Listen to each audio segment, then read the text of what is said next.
ভাইয়া ওই স্কুল যেটা আপনি বললেন, ওনাকে মাইকটা দেন। স্কুল যেটা বললেন যে খালি 4টা স্কুল সুযোগ পায়, এটা কারণটা কি? কেন 4টা স্কুল কেন?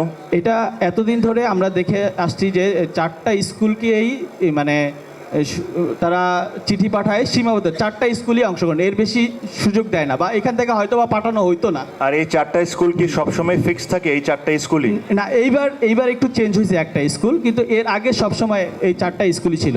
কিন্তু 4টা স্কুল কেন থাকবে? এই গাজীপুরে স্কুল আছে মিনিমাম 1000-এর উপরে।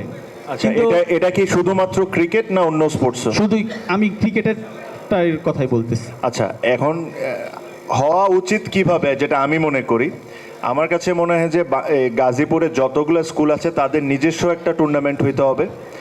তাদের মধ্যে যে টপ 2, টপ 3 বা টপ 4 টিম, তারা যায় ওই টুর্নামেন্ট খেলবে। নিয়মটা এইভাবে হবে। এটাই, এই জন্য রনি ভাই যদি আমাদের জন্য একটা ক্রিকেট টুর্নামেন্টের আয়োজন করে, যে এইখান থেকে যে সেমিফাইনালের বা কোয়ার্টার ফাইনালে যে 8টা টিম উঠবে, সেই 8টা টিম ওইখানে পার্টিসিপেট করবে। বুঝছেন? মানে আমরা আসলে রনি ভাই এই স্কুল লেভেলে স্পোর্টসটা, আমরা স্পোর্টসটাকে সিরিয়াসলি নিই, বাট একটা সেক্টর অফ দ্য স্পোর্টসকে সিরিয়াসলি নিই।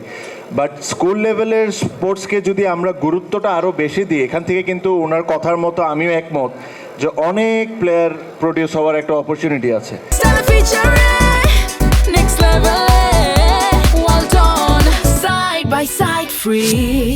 তো উনি যেটা বললো যে ইন্টার স্কুল যদি কোনো টুর্নামেন্ট করা যায়, বা আপনার জন্য এটা কোনো উদ্যোগ নেন, এটা খালি এবং সেটা 50 ওভারের হতে হবে। এটা শুধু ক্রিকেট না, আমি মনে করি, আমার মনে হয় অন্য যে কোনো স্পোর্টসেও। আর ভাই বললো 50 ওভার, বাট আমি এটা মনে করি যে দেখেন, ক্রিকেটে যদি আমরা বলি, ক্রিকেটে হয়তো বা এখনও আমরা অনেক দুর্বল টেস্ট ক্রিকেটে। আপনি যদি আমাদের আশেপাশে দেশগুলোকে দেখেন, বা যে দেশগুলো ক্রিকেটে অনেক স্ট্রং, তাদের কিন্তু এই স্কুল লেভেলে 2 দিনের খেলা হয়, 2 ডে ম্যাচ করে হয়। তো এই জিনিসগুলো যদি আপনি একটু খেয়াল করেন, তাহলে স্কুল থেকে নার্সিং করে অনেক প্লেয়ার আমরা প্রডিউস করতে পারি ফর এনি স্পোর্টস। তো এই জায়গাটা নিয়েও আমি আপনাকে অনুরোধ করব যে এটা নিয়েও যদি ওনাদের সাথে বসে যে কিভাবে করে এই জিনিসটা আয়োজন করা যায়। আমার কাছে মনে হয় না যে এখানে অনেক টাকার প্রয়োজন বা কোনো কিছু, এখানে ইন্টেনশনের রাইট ইন্টেনশনটা হলো সবচেয়ে ইম্পর্টেন্ট।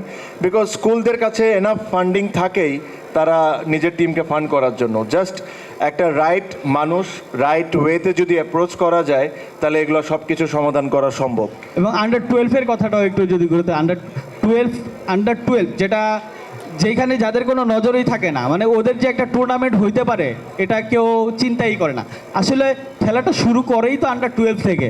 তো আন্ডার-12টা যদি আপনি শুরু করেন, আমি মনে করি যে খেলোয়াড়ের অভাব পাবেন না গাজীপুরে অনেক খেলোয়াড় আছে, কোন অভাব নাই খেলোয়াড়ের।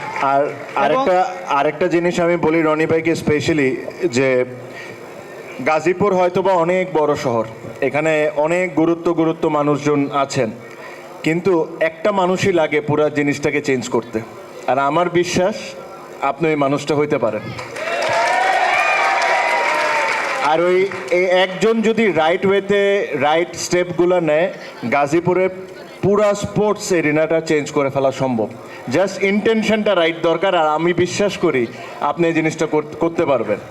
সো